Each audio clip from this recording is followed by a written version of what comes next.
Insya Allah cerita sukses itu akan terjadi kalau Bapak Ibu bermitra dengan PT BES. Kok begitu? Ya kami mengalami, kami sudah buktikan. Saya ini kan berangkat dari utang banyak ya. Saya ini mantan karyawan, saya anak kampung yang merantau peruntungan di Jakarta, mencoba banyak sekali berbagai macam pekerjaan. Ya dari semua pekerjaan itu, satu pun pekerjaan tidak bisa mengantarkan kepada kehidupan saya, keluarga itu lebih layak ya. Bahkan banyak hutang ya. Saya tuh terakhir punya utang hampir 1 miliar dan alhamdulillah berkah menjalankan usaha ini 6 April 2018 saya dan istri diajak datang ke sebuah pertemuan ya di Kelapa Gading di mana situ ada Ibu Nopirati Ayu dan Bapak Rizky Rubianto dan langsung Bapak Haji Adan Haris menyatakan bergabung. Kemudian 9 bulan hutang saya hampir 1 miliar itu bisa lunas. Jadi 9 bulan saya bisa lunas hutang. Kemudian ya alhamdulillah hutang riba lunas, Allah angkat derajat, bisa punya motor, punya mobil, punya rumah, berkah menjalankan usaha PTBS ini, ya semua dibeli cash, bisa umroh berkali-kali, bahkan bisa, alhamdulillah ya, bisa juga menunaikan ibadah haji di tanah suci ya. Nah itu yang artinya saya punya background juga sama dengan Bu Linda juga punya utang yang banyak. Nah, Bapak Ibu sekalian, ya kita tentu tidak mau terpuruk terus seperti itu ya. Karena sebesar apapun kegiatan kita, sebesar apapun usaha kita, pasti harapannya cuma untuk tiga hal. Hal pertama adalah terpenuhnya kebutuhan pokok gitu ya, terpenuhi kebutuhan pangan, papan. Nah, kebutuhan pokoknya kan kebutuhan yang tidak bisa kita tunda. Ya, tidak ada satu orang pun yang bisa memenuhi kebutuhan pokok, semua siapapun juga. Nah, barangkali mungkin di fase itu kita sudah selesai ya, dalam artian apa? Mungkin pekerjaan kita, gaji kita, ya, penghasilan kita barangkali sudah cukup untuk di kebutuhan pokok. Ya kebutuhan pokok sekarang nggak bisa ditunda ya. Makan nggak bisa ditunda, token listrik nggak bisa ditunda, pulsa internetan itu harus ada semua. Nah mungkin di fase itu kita sudah selesai. Walaupun masih banyak di luar sana orang yang masih bingung bagaimana memenuhi kebutuhan pokoknya. Nah yang kedua adalah terpenuhinya atau terwujudnya sebuah impian. Nah, kita hidup ini kan pasti punya impian.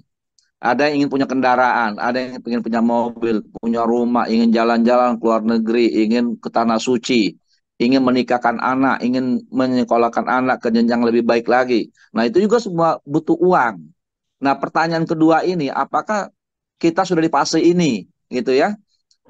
Fase kebutuhan pokok sudah selesai. Nah, apakah impian kita sudah terwujud?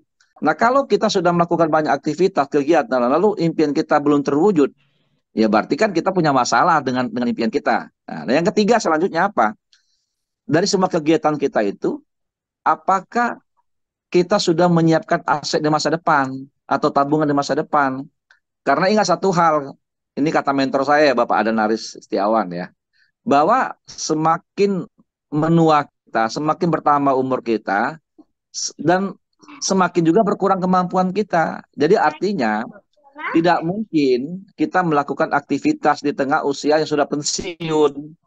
Nah, jadi artinya Bapak Ibu sekalian, kita butuh percepatan, butuh sebuah usaha, di mana usaha ini kalau kita jalankan, kita bisa mendapatkan ketiga hal tadi dalam waktu yang sangat cepat, seperti yang kami sudah dapatkan. Ya, kalau saya jujur saja, umur saya ini kan sudah tidak muda lagi. Ya, kalau berkompetisi dengan anak muda, mungkin saya sudah kalah gitu ya. Umur saya sudah setengah abad. Nah, jadi artinya Bapak Ibu harus mencari sebuah usaha di mana kalau kita jalankan dalam waktu yang cepat, kebutuhan pokok kita bisa terpenuhi, impian kita bisa wujudkan, lalu kita juga bisa memiliki aset di masa depan. Nah, alhamdulillah ketiga hal ini berkah kami menjalankan usaha PT di sini itu juga sudah kami dapatkan. Nah, jadi artinya sekarang ya tinggal menikmatin saja. Jadi artinya begini, kalau toh misalnya ya, ya, saya sih pengen panjang umur gitu ya. Kalau ini juga dipanggil dalam waktu yang cepat, ya alhamdulillah utang nggak ada. Apa-apa yang menjadi hak anak-anak sudah ada. Kita dalam artian tuh mereka sudah kita siapkan pendidikan terbaik. Kita juga sudah punya tabungan. Nah, jadi itu yang harus kita persiapkan ya. Nah, lalu bagaimana caranya gitu ya. Nah, tadi menemukan usaha yang tepat. Nah, Bapak Ibu yang hadir malam ini, kita berpikiran sama. Kita satu frekuensi yang sama. Apa? Sama-sama ingin merubah hidup kita jauh lebih baik ke depannya.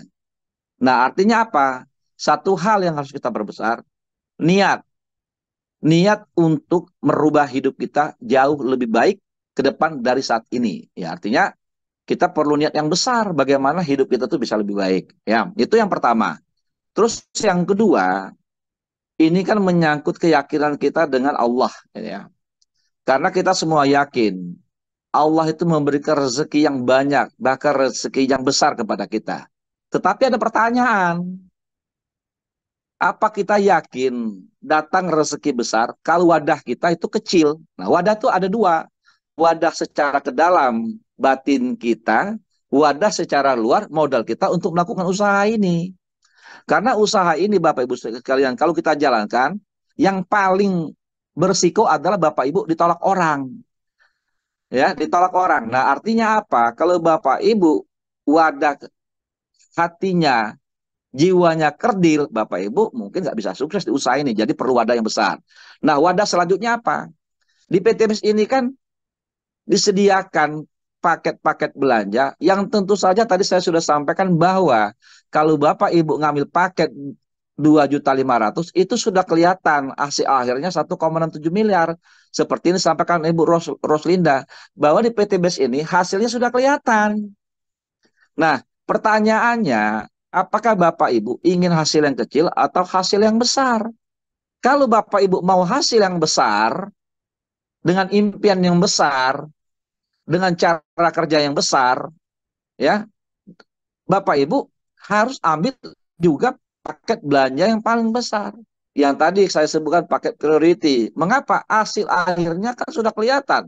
51 miliar. Nah, kalau nalar kita sampai ke sana, tidak ada keraguan untuk kalau kita tidak mengambil paket terbesar. Nah, itu jadi niat yang besar untuk merubah nasib kita. Kemudian wadah yang besar untuk juga ikut menjalankan usaha ini. Dan yang ketiga apa? Karena ini usaha direct selling, ya, Bapak Ibu nggak bisa ini dilakukan sendirian.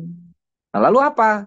Bapak Ibu harus bekerja sama dengan tim yang Bapak Ibu tentu saja harus bina. Nah, jadi tiga hal ini Bapak Ibu sekalian.